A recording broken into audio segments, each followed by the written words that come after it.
Since there's been some debate about pushing and pulling wheels, and people are a little afraid of doing this, I thought I'd do a little video demonstration just using the Northwest Shortline puller. This is the extra wheel set that comes with the Walthers 080, so I'll use this as a demo piece. These are the pieces to the standard puller tool from Northwest Shortline.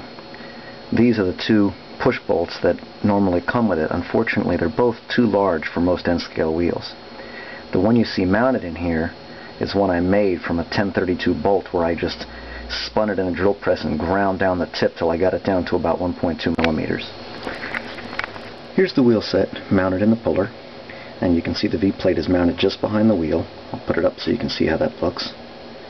And you get the push pin centered right on the steel pin, right on the axle in the center of the wheel. Then you can just start turning, and it easily drives the axle right out, nice and clean.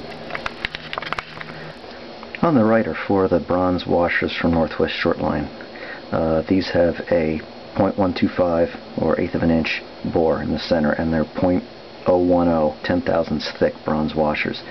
The alternate, you could probably get away with this. These are the mica or fiber ones that you can get from KD, and they also will fit over this axle shaft really well. Okay, so now we're going to put the washers on. If you're watching this video just as a little demo of the puller and seeing how to re-gauge wheel sets, you can ignore this entire discussion about the washers. You'd just be interested in pushing wheels off and pushing them back on to reset the width. In this case, we're going to be adding the washers, so make sure we get this bearing off of here.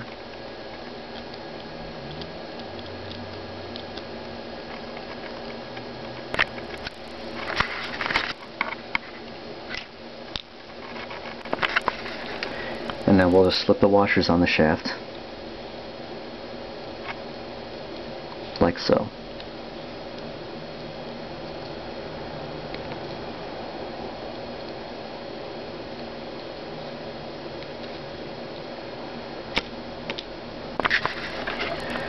Okay, so now here's the axle prepared. It's got the washers on it, and it's got the bearing pushed back on the end here. Don't forget to do that.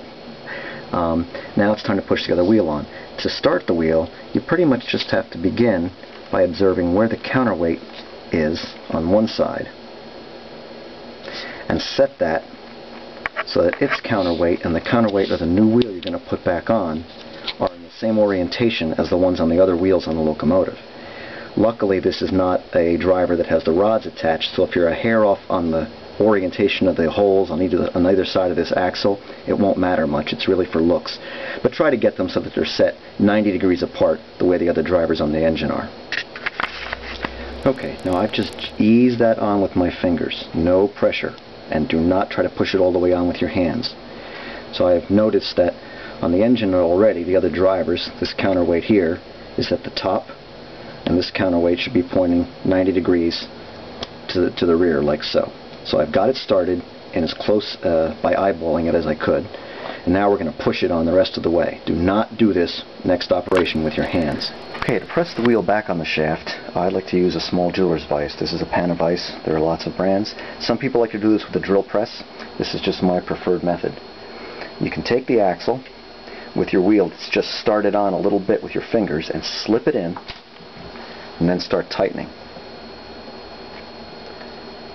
Assuming your vise is reasonably well made, it'll be nice and straight, and the wheel will just ease straight back on like so.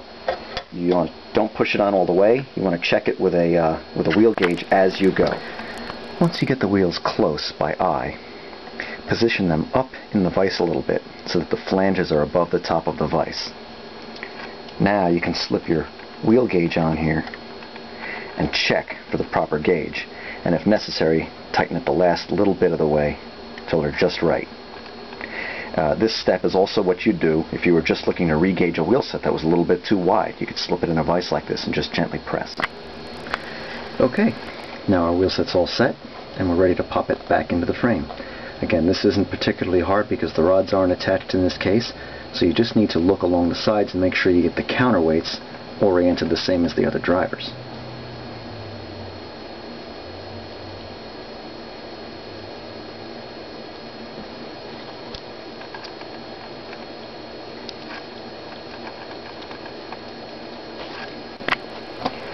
Okay, the final step really is just reassembly of the locomotive. Get the cover plate back in place.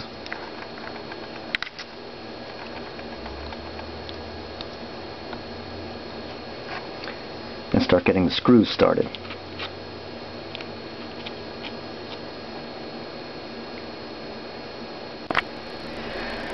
Once you've got the screws started, not tightened, on this particular model it's very important that the bearings here be centered. So if you have some like this where you see this is a little bit narrower than this one, use an X-Acto knife and you can gently pry these in or out so you get them pretty close to centered. They don't have to be perfect, but they need to be reasonably close before you start tightening the screws down, because the screws will lock those bearings in place.